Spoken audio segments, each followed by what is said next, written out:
എനിക്കത് HDS മറ്റ് medical കോളേജിനേക്കാൾ മോശപ്പെട്ട അവസ്ഥയാണ് ഇവിടെ. സാധാരണ HDSന്റെ ഫണ്ട് കൊണ്ടാണ് പല ഡെവലപ്മെന്റ് നടത്താറുള്ളത്. ഇവിടെ അനാവശ്യമായിട്ട് കുറെ സ്റ്റാഫിനെ വെച്ചും അല്ലാതെ കുത്തഴിഞ്ഞ അവസ്ഥയിൽ. അതുകൊണ്ട് കഴിഞ്ഞ 10 വർഷത്തെ HDSന്റെ പ്രവർത്തനങ്ങളെക്കുറിച്ച് ഒരു ഓഡിറ്റ് നടത്താൻ ഗവൺമെന്റ് തീരുമാനിച്ചു. പുതിയ HDS കമ്മിറ്റി രൂപീകരിക്കും എല്ലായിടത്തും. പുതിയ ഗവൺമെന്റ് വന്നതിന് ശേഷം HDS രൂപീകരിച്ചിട്ടില്ല. അത് രൂപീകരിക്കാനുള്ള നടപടികൾ സ്വീകരിച്ചിട്ടുണ്ട്. അതുപോലെ തന്നെ ക്രിട്ടിക്കൽ കെയർ ബ്ലോക്കിൽ CT സ്കാന്, അതുപോലെ ക്രിട്ടിക്കൽ കെയർ തുടങ്ങിയ ഉടൻ തന്നെ സ്ഥാപിക്കും. പിന്നെ പ്രൈവറ്റ് ലാബുകളിലേക്ക് ഇനി അയക്കരുതെന്ന് കർശനമായ നിർദ്ദേശം കൊടുത്തു. ലാബുകൾ ഇതിൻ്റെ അകത്ത് തന്നെ സജ്ജീകരിക്കും. ഒരു കാരണവശാലും പുറത്തുള്ള ലാബുകളിലേക്ക് കൊടുക്കരുത്. പിന്നെ പ്രൈവറ്റ് ആംബുലൻസുകളെ ഇവിടുന്ന് ഒഴിവാക്കും. ആശുപത്രിക്കകത്ത് പ്രൈവറ്റ് ആംബുലൻസ് പാടില്ല. അതുപോലെ തന്നെ ഇവിടുത്തെ ജീവനക്കാരോട്, ചില ജീവനക്കാർ പുറത്തുപോയി മറ്റ് സ്വകാര്യ സ്ഥാപനങ്ങളിൽ ജോലിയെടുക്കുന്നതായിട്ട് ശ്രദ്ധയിൽപ്പെട്ടു. അത് കർശനമായി നിരോധിച്ചു.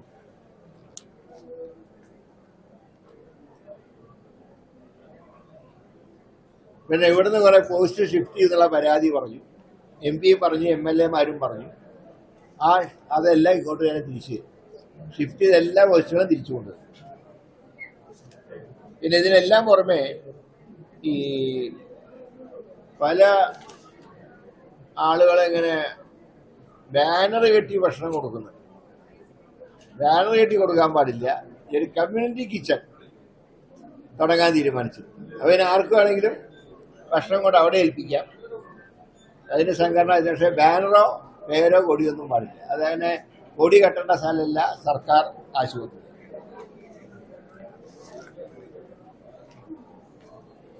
പിന്നെ ഇതിനെല്ലാം പുറമെ ഇന്നെടുത്തിട്ടുള്ള തീരുമാനങ്ങൾ എല്ലാ മാസവും DME എന്നെ വന്ന് അവലോകനം നടത്തും. ഞാൻ തന്നെ 6 മാസം കൂടുമ്പോൾ വന്ന് കാര്യങ്ങൾ അവലോകനം ചെയ്യും. പിന്നെ സീനിയർ റെസിഡൻസുകളുടെ സീറ്റ് വർദ്ധിപ്പിക്കാൻ തീരുമാനിച്ചിട്ടുണ്ട്.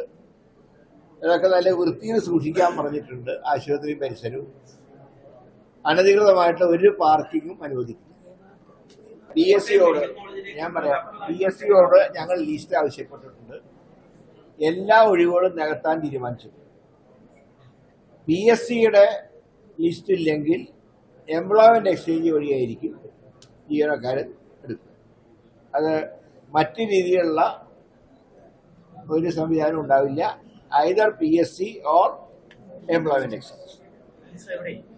കമ്മ്യൂണിറ്റി കിച്ചണിൽ അവർക്ക് കൊണ്ട് കൊടുക്കാം. അതിന് പരാതി ഉണ്ടാവില്ലല്ലോ. അല്ല, അതിനെക്കുറിച്ച് ഒരുപാട് പരാതികൾ ഇങ്ങനെ. അത് മറ്റൊന്നുമല്ല, നിങ്ങൾ ഉദ്ദേശിക്കുന്ന കുഴപ്പമൊന്നുമില്ല. ബോർഡ് വെച്ചിട്ട് ഇങ്ങനെ കൊടുക്കുന്ന സിസ്റ്റത്തിനെ കുറിച്ച് കുറച്ച് എതിർപ്പ് വന്നു. അതിനേക്കാളും നല്ലത് നമ്മൾ സേവനം ചെയ്യുമ്പോൾ എന്തിനാ ബോർഡ് എന്തിനാ? കമ്മ്യൂണിറ്റി കിച്ചണാകുമ്പോൾ നിങ്ങൾ കൊണ്ടുകൊടുത്തോ, ആര് വേണമെങ്കിലും കൊണ്ടുകൊടുത്തോ, ഒരു കുഴപ്പമില്ല. നമ്മുടെ ഒരു നല്ല കാര്യം ചെയ്യുമ്പോ ഞാൻ പറയുമ്പോ ഞാൻ കുറച്ച് ആൾക്കാർക്ക് ഭക്ഷണം കൊടുക്കുന്നു. അതിന് എന്റെ ഐഡന്റിറ്റിയുടെ ആവശ്യമില്ലല്ലോ. എനിക്കൊരു കഴിവുള്ളതുകൊണ്ട് അവർക്ക് ഭക്ഷണം ഞാൻ കൊടുക്കും. അതിപ്പോ എന്റെ പേര് എഴുതി വെക്കേണ്ട കാര്യമില്ലല്ലോ. 2500-3000 പേർക്ക് കൊടുക്കുന്നതിൽ ഒരു വിരോധമില്ല. ബാനറും കൊടിയും വെച്ചിട്ടുള്ള ഒരു വിവാദം ഉണ്ടാക്കണം.